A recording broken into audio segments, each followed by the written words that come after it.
Hello, my friends. Jill Ortiz here in my Empowered Fitness community for women over 40 looking to get energized, confident, and strong. It's Wednesday, and so today we're doing our Wednesday Q&A, and I'm still over here thawing out. I know from this little deep freeze that we've all had, but it's actually like 70 degrees outside. I'm just still cold in my house, but looking forward to a little walk with the dogs after we do this. So when you hop on, say hi, and perhaps you're watching on the replay later. I will send this out in an email. If you missed it, I sent an email maybe yesterday or the day before. I can't remember now, the days all blend together. But I sent out, I think it was Monday, I sent out the recording of my Motivation Monday chat via email. So if you're on my email list, you should have gotten that. If you aren't, then you can message me and give me your email, or you can drop it below. I also included pictures from my Costa Rica trip, and I included the recording from last week's Q&A as well. So I will try to be better at sending out these emails. But so what we do, if you're new here, welcome. Hi, Lisa, Cassandra, Mary, Annika, Erica, Zeta. If you're new here, every single Wednesday, I do a Q&A session where we answer all of your questions related to fitness, nutrition, hormones, menopause, weight gain, weight loss, whatever you want to talk about. And so you're welcome to drop questions below in the chat as we talk. You're welcome to send me messages. And what I have, my questions that I have here come from the ladies who just recently joined the group and came in with a question or something that was holding them back, and they want to know how to move forward and get to their goals. So we're going to go through these questions, and if you have any along the way, feel free to drop them in the chat. Again, let me know you're here. Say hi. Tell me where you're tuning in from. And it's probably colder where you are than 70 where I am. But let me know how the weather is, okay? So here, this first question that I want to go through is actually not something that came from you guys, but I saw it this morning in a Facebook group that I'm in. And it was a woman saying, how do I get rid of the visceral belly fat that now hangs down over my pants? And I'm immediately going like, who is this and where is she coming from? Because I knew immediately that there was something wrong in that question. And so what's fun is that every Wednesday, now I must have been looking at this super early because by 7 a.m. I had already posted my Wellness Wednesday quiz to my Empowered Fitness Mastery clients, and they earn raffle tickets towards a $50 Amazon gift card for answering this question and going and doing the research. So I posed to them, what is the difference? I don't know what my actual question was, but I asked them, here, let me find it. What is the difference between visceral fat and subcutaneous fat? That's a weird question, right? Here's what I said. I said, what is the difference between visceral fat and subcutaneous fat? Tell us a little about these two in terms of fat loss for physique and health. Because I knew immediately that any belly fat that's hanging down over your pants is not considered visceral fat. So I'm going to start by telling you some of the responses that came in from my clients so that you can learn and hear it in, 4 different ways. And then you'll know better what's going on, and then we'll talk about it a little bit more. So Janelle put for us here, she did her research and she says, subcutaneous fat is soft, punchable right under the skin. It stores energy, insulates the body, and protects muscle and bones. It can lead to high blood pressure and diabetes when you have too much of it. So this is the fat that hangs over her pants. What she said, this woman this morning in the group, she said the visceral fat was hanging over. So listen to what Janelle's research says visceral fat is. Visceral fat is stored deep in the abdominal cavity. It surrounds the liver, the intestines, and the pancreas. It releases hormones and inflammatory substances that can cause serious health risks. Lisa adds, visceral fat is firm, it's stored around the organs, and the health risks are high blood pressure, high cholesterol, And the subcutaneous fat, which is right under the skin, is soft and doughy. It says health risks is increased visceral fat. This is the fat that we call our love handles or our muffin top. Lisa adds, with good nutrition and exercise, visceral fat can disappear 2 times as fast as subcutaneous fat. Ironically, the most dangerous fat is the visceral fat, and that's the easier fat to get rid of. Isn't that neat? Okay, so Tanya adds, visceral fat is stored around the organs, can contribute to type 2 diabetes, heart disease, and certain cancers. That's nice to know. It responds well to strength training. Fantastic. Subcutaneous fat is just under the skin and is pinchable. It takes longer to see results when getting rid of it. And then Zeta adds, visceral fat, deep dangerous fat, is metabolically active. It releases inflammatory substances and causes firm beer belly stomachs. It is strongly linked to heart disease and diabetes. It is highly responsive to exercise. Reducing visceral fat can occur within weeks using HIIT and consistent intense exercise. Subcutaneous fat, the visible surface fat located under the skin, hips, thighs, bellies. This fat is easier to pinch and serves as insulation. It is more stubborn, often requiring long-term consistent caloric restriction and overall body weight loss to reduce. So there you go. There's some general knowledge on visceral fat versus subcutaneous fat. So what's really neat then is to keep in mind when you're on a fat loss journey that sometimes you are going to take longer to see the effects of your weight loss efforts. But guess what? You are doing amazing things for your body and your health.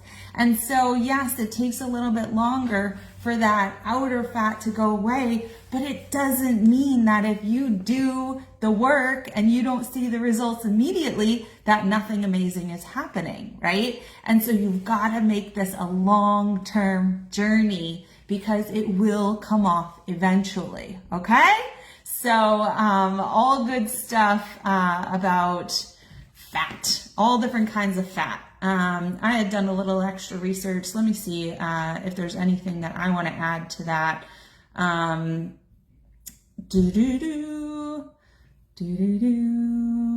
think these ladies got so much good stuff. Everything that I came up with was pretty much the same.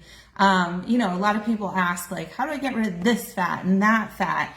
And the type of, or the location of where your fat is generally genetic. We do have a commonality that midlife women tend to start storing fat in their belly areas. That is a hormonal fat. And so that is something that is hard to spot treat, but getting rid of your overall fat is going to eventually help you with that stubborn belly fat. Strength training is going to improve your metabolism. It's going to improve your insulin sensitivity, focus on protein, and be careful. I know Zeta said a calorie deficit. You have to be careful. You want a moderate, little calorie deficit. Too much calorie deficit is going to send your body into a tizzy and you're going to start holding on to fat. So you got to be careful of that. Sleep, stress, and daily movement are also super important. Okay, so that's it on that question. Let's move on. Does anybody else have any questions about fat types?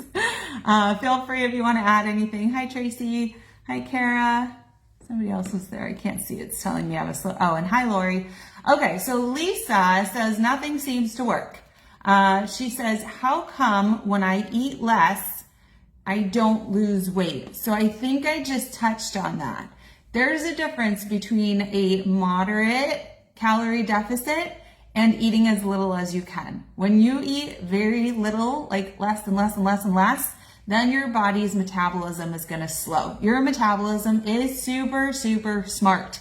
And so if you eat a lot, it tends to speed up the metabolism and it's trying to process the food and use it as energy. And if you eat a little, then it slows down your metabolism so that you do hold on to food for later use of energy and insulating your body to keep you warm, right? So People who have less fat on their bodies might be warmer, right? You might see a big heavy guy like sweating their butt off and you're like sitting there freezing. So that could be me too. I have a lot of muscle, right? So I am not a light person, but I have a lot of muscle and less fat. And so I'm always cold. I think that's also circulation and genetics, right? And anxiety and fear of the cold. So eating less does not always equate to losing weight because you have to be still supporting your body's needs with regards to energy. And if you're doing workouts, then you need to be fueling those workouts as well. It also could be that you might feel like you're eating less food, but you could be eating more caloric food. You could also eat less food and you could be eating foods that your body does not understand how to process. So I noticed with a new client who just came in and we haven't even had a chance to do our first call. She started tracking her macros, which we may stop. I don't know. We haven't chatted yet, but I saw what she ate yesterday. And while it was in the range of good macros in terms of the right calories and the right balance of carbs, fats, and proteins, I saw a lot of processed foods in there and I saw a lot of sugar. And so that doesn't mean like if you eat like 2 pieces of pizza and 2 donuts in the day, that's not a lot of food. But that is very caloric. It's not very good for you and it's not going to help you with weight loss, right? So it does depend on the quality of the food that you're eating and the quantity, and less does not always equal more weight loss, okay? So let's stop there. Let's see. What do I need to do if I decide to start a GLP-1? So I know this is something that is very tempting for many people. If you feel like you've tried so many things and nothing is working for taking the weight off, and you're seeing or hearing about so many people starting GLP-1 shots that you're like, I just gotta try this. Let me see if this works. But what is important to know while you're doing that is that it's still incredibly important. If you do decide to start a GLP-1, it's incredibly important to still practice really important lifestyle habits, right? So oftentimes what we're seeing with GLP-1s is that people are losing weight, but that over 40% to 60% of that weight loss is coming from muscle and not necessarily all fat loss. And so we don't want to be losing our muscle, right? Because that has a big that has a lot of impact on your metabolism, on your bone strength, right? And what supports your organs and supports your bones. And so this is extremely important that you have a strong muscle building fitness program, that you're consistent with it so that you're not losing muscle. We also have to make sure that you are getting the proper nutrition, because what we're finding is that the GLP-1s are causing people to lose their appetite, and therefore they're not eating, and therefore they're kind of like starving themselves skinny. And so that's not really healthy either, because our bodies need all the nutrients from our food. And so if we start restricting our foods, they all have really important functions.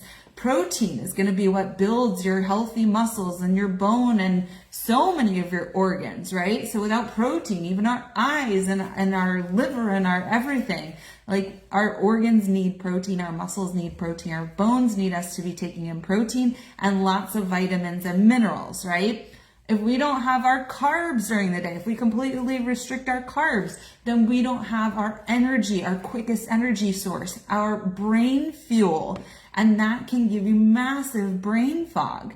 If you don't have your fats, which you don't produce, your body does not produce all the amino acids and the fatty acids that you need, then you have to be consuming them. If you're not consuming any fat, then you're also doing yourself a disservice, right? And your fat is your transporter for all of the vitamins and minerals, the nutrients that you're taking in your food. So you need these things, right? And so if you're not getting enough food, then that's a problem. And so we also need these for hormone support, right? And so what's really important is that you are continuing to have proper nutrition, that you're continuing with a really healthy strength training program while taking the GLP-1s.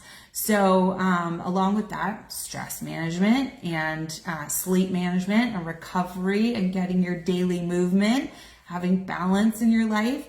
And the interesting thing is that if we say we need to do all these things while we're taking the GLP-1, then what if you could also just get the results that you would be getting from the GLP-1 just by doing those things? Have you tried, really solidly tried with the right program and the right support and accountability to do all those things? Are you doing the right things? Because perhaps you don't even need the GLP-1.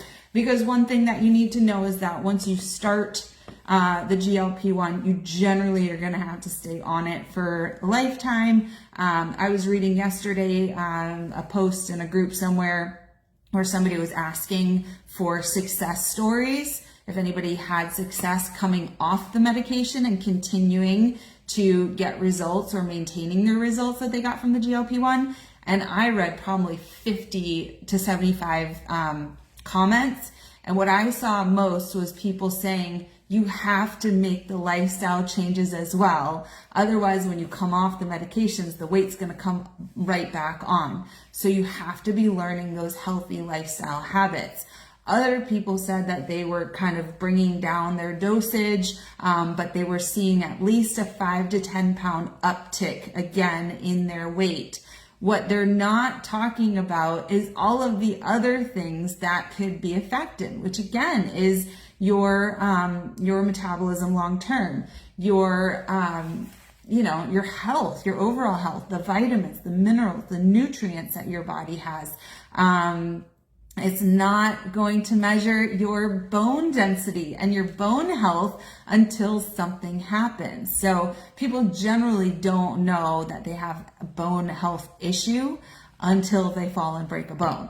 And so these are all things that nobody in this group can talk about because maybe they haven't had those issues yet, right? And so these are all things that you have to consider. So the number one thing is really discussing, and I don't even know because I haven't discussed this with a doctor at all, will they take the time to really go through the pros and cons, do research, do heavy research. I wouldn't be surprised if a doctor just said, here you go, here's the medication, without really discussing how this works into your life. So I can't just say, talk to your doctor, because I don't know that I trust that every doctor is going to fully have that nice conversation with you. But do your research, and I would encourage you to do the healthy habits anyways, but definitely do them if you are on any kind of weight loss drug. All right. Hopefully that helps. Okay. We're back in part 2 of the live that got cut off. Let's see. Next question. We got Violet. I was just talking to Violet via Messenger, and Violet had kind of said to me when she came in, like, I don't know what to eat and when, and how can you help me? And so what I did was I said to Violet, of course I can help you, because what I do with my clients is I teach 5 different frameworks for nutrition. And so we can teach you different ways to do nutrition so that you know exactly what to eat and when to eat. And so I said to Violet, would it be helpful if I sent you like a snapshot of these 5 frameworks that I teach? And that way you can kind of look at them and say, oh yeah, I would like to learn these or some of these. And then we can discuss coaching and the places and the ways in which we can have a coaching relationship to teach you these things. And so if anybody else feels like they really need that nutrition coaching help, then you can just ask me either a messenger or drop a comment below and ask me for my nutrition frameworks. And I will send you some information on them. And then if you want to have a conversation about if we think you need help with one or more of them, how we can have that kind of coaching relationship. I do have a nutrition coaching only package. And then of course I have my Empowered Fitness Mastery coaching program where we can do nutrition and fitness together, plus all the other things. Okay, let's take the next question. So Kimberly says, I lost 35 pounds in the last year and I feel much better. I now want to gain muscle and strength. And she says, how do I stay consistent? And so this kind of hit a chord with me because that's how I started my journey. I didn't lose 35 pounds, but I lost 15 pounds about 11 years ago when I started my journey. And because I was injured, I had hurt myself doing yoga and chest presses. I had to start with nutrition only. And the doctor kept saying, like, you have got to stop trying to work out. And I also got bronchitis at that time. So I literally could just do nothing. He said, just focus on your nutrition. So I got a coach and she helped me with nutrition. And I quickly lost 15 pounds in a matter of like a few weeks. I lost 6 pounds the first week, 4 more pounds the second week. And then I was down 15 pounds within like 2 months. But that wasn't really where I wanted to be. So I started at 150. I ended up at 135 and I was like, I don't really like this look. I don't like this body. You could see this big vein sticking out of my head. I looked skinny. Like it just wasn't, my skin looked loose. It wasn't really what I was looking for. So I then wanted to start gaining muscle and strength. And so I kind of been putting on weight over the years and gaining more strength, but getting tighter and smaller and stronger and more confident in my body, which has been amazing. And so when I saw Kimberly's question, like, I already lost weight, now how do I gain strength and muscle? It is now turning to most likely a better program, a progressive program for strength training, for building muscle, which I think so many of us as women, we try to like pick up these little weights and do these toning things and do Pilates and bar and things that burn, but they don't really build muscle. And I think that's something that my clients, even the ones who've been with me for a year or 2 or 3 or more, in the last month learned how to push themselves harder than ever. And I shared some of their testimonials on Monday from the program, and you can hear it in how they write and how they push themselves harder than they ever did, and that they're seeing a new result. And so I think that what you need now is a really strong strength training program that focuses on progression, right? So getting stronger every week, working the muscles appropriately, and then also recovering appropriately for your age, and staying on that for the long term, not necessarily the same program, but for me, my way of doing it is changing up the programming every 3 to 4 weeks. And that keeps the muscles fresh and being trained in different ways. So we don't start getting, tendinitis all over the place, overdoing it, getting exhausted in our muscles, taking time for recovery throughout, and also enjoying, the program. One thing I noticed, there is a woman that I follow on Instagram, and she's in her 50s and she is in ridiculous shape. And I was looking into some of her stuff the other day, and, she started putting together programs and selling her workout programs. And I noticed that her programs are lifting an hour and a half a day. Now, even I, as an entrepreneur, but as a mom and a dog mom, and my husband travels and the kids have soccer and all that stuff, I don't have an hour and a half to lift every day. Plus she's doing 15,000 steps every day. Like, that can't happen for me. And I'm pretty sure that can't happen for many of you, because I feel at this point that 30 minutes a day of lifting is a really great program. Getting your 7,000 to 10,000 steps is going to be solid. But doing that much workout, like 2 to 3 hours, it would take at least 3 hours for me to get that many steps and that much lifting in a day. And I would probably be exhausted. I probably need a nap after that. So it has to be a program that works with you and your lifestyle and what you want and need for your life too. And so that's important with regards to consistency, right? So you got to do something that you can be consistent with. So being consistent also is going to come down to enjoying what you're doing and wanting to show up, right? So I had a call a little earlier that my client Wendy, she earned this free call with me, coaching call, and she talked about how she's got to slow down for a procedure this week, but she kind of took a break from her last week in the program she was working on. But she said, but yesterday I started working out on my arms and my legs because it just felt weird to not show up, right? To not work out.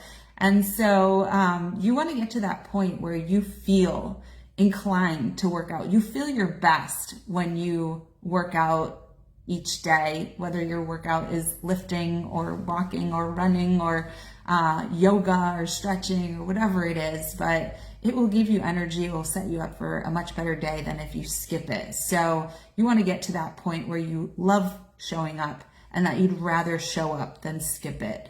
Consistency also, I think having accountability of a community, a coach, deadlines, goals, that kind of stuff is really important as well. Okay.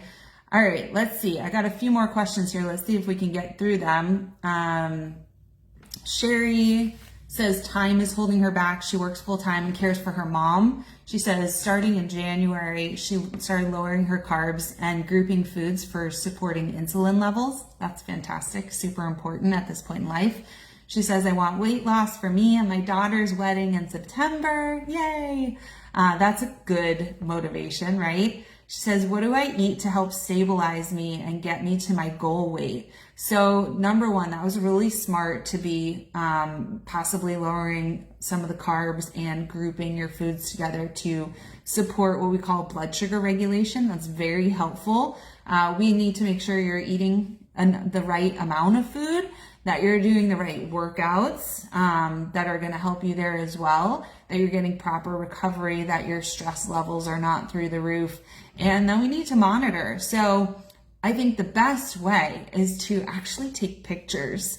And I have my clients do this when we do challenges and periodically, and each time they start and finish a program of mine, I say, take your progress photos because they may tell you a totally different story than what the scale is telling you. And so that can also help you to know if you're going in the right direction or if you need to tweak something. Sometimes you need to up your calories by 100 or 200, and sometimes you need to lower them by 100 or 200. But by getting to know what your body does at different levels is really helpful. It doesn't mean you have to calorie count, but you have to kind of have an idea of what you're doing and be able to talk to somebody like myself, a coach, to reflect back, right? We always talk about plan, prep, do, review, right? Plan it out, prep it, do it, and then review. Did it work? Do we need to tweak things?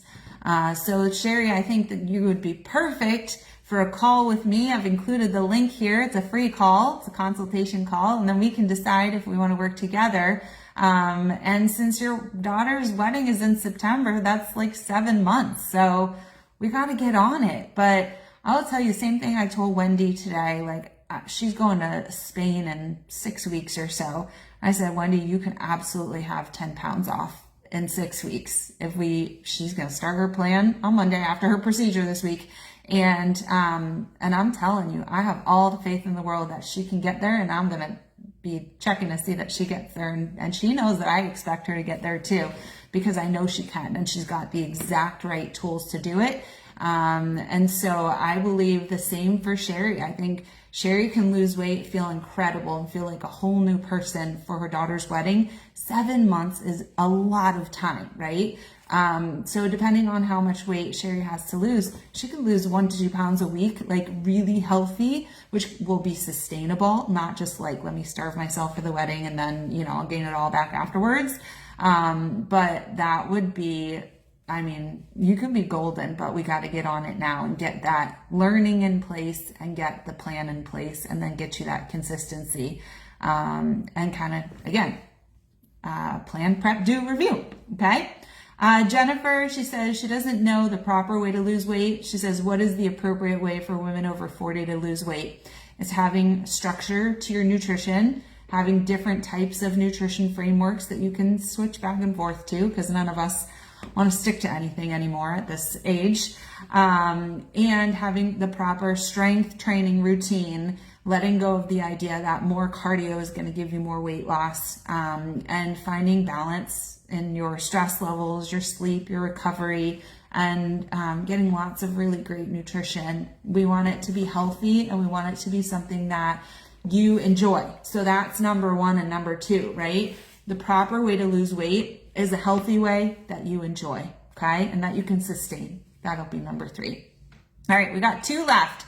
Melissa says time is also holding her back, like Sherry. She says, how do I get rid of the weight around my waist? We talked about this at the beginning when I started on the other live before we got cut off. So how do I get rid of weight around my waist? It's going to be a matter of reducing all of your fat. So it's going to be getting the right nutrition, doing all your strength training, getting your daily movement in, keeping your stress levels low, and getting enough recovery and sleep. That's going to be the key. So let's have a conversation, Melissa, and we can talk about that.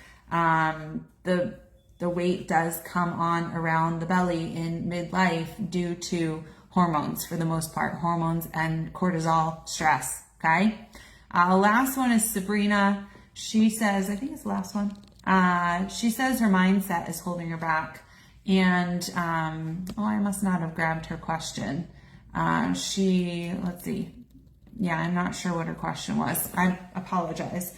But I did write down a note. So when it comes to mindset, here's the thing, is it's a cycle, okay? And so our beliefs about weight loss, about what can work, about what we're able to achieve, about so many different things, our history, our upbringing, what we see in the social media and around us, all this mindset, it has a huge impact. And so what we call mindset is belief, right? What do you believe you can achieve?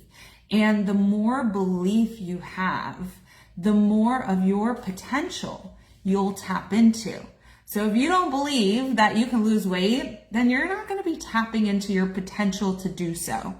But if you have all this belief pumped into you, and sometimes it's just that first call with me that we get that belief pumping into you, that it gives you that desire to tap in more to your potential. And what would be an interesting thing is if you all just want to drop for me down below is what do you believe is the amount of your potential that you're using to achieve your goals right now on a scale of 1 to 10? Like, how much of your potential do you think you're actually using? Because I bet it's not that much, right? And I mean, even me, a personal trainer, a nutrition coach, I have all the tools, I teach all the tools, I have, all this stuff. I would say maybe a 7, right? That's probably what I'm tapping into. And so then when we tap into more of our potential, that means we're taking more action. And generally, the more action we take, the more of the correct action, the more results we get. And what happens when you start to get results is you tend to boost your belief, right? So it becomes this cycle where you then have better belief in yourself and the process. And then when you have the better belief in the process, you tap into more of your potential. And when you tap into more of your potential, you take better, cleaner, more concerted action, better action, you get more results. And again, it's a cycle. And so I can tell you from when I first started my journey and started learning and believing and taking that action and digging into more of myself and getting better results, that's been something that's been building for the last 11 years. And that gives me this power to give you belief and to help you tap into more of your potential too. And so that's what I see as well in my clients, is as they go through their process of learning and tapping into more of their potential, taking more action, getting better results, is I see them become coaches, right? Not necessarily everybody becomes a coach. Some of my clients, a bunch of them have become some kind of coach or teacher or whatever it is they do. others become coaches to the ones that they love, and they start impacting the lives of those around them as well. And that is really powerful, because not only does it help your loved ones, but it helps you too, because it's easier to get good results when the people around you are doing the same. All right. So let me know if you loved this, if you learned something today. I will combine these two videos that got split up on Facebook and put them together into one YouTube and send that out via email. Or I'll just chop it all up into little pieces and post all the little videos here and there on my social media. Probably will do that as well. So thank you for joining me today. If you have not had a call with me, a game plan call, we call them, there's a link here for you to set one up. I swear it will be the biggest life changer. I will have fun getting to know you. You hopefully will be amused by me and learn some things, even just on the call. And if we feel it's a good fit, then maybe we can work together in some capacity. If it's been a while, just reach out to me and we can talk a little bit more. All right, so I'll see you all next Monday. Keep an eye out for some cool stuff in the group throughout the week. And that's it. So bye.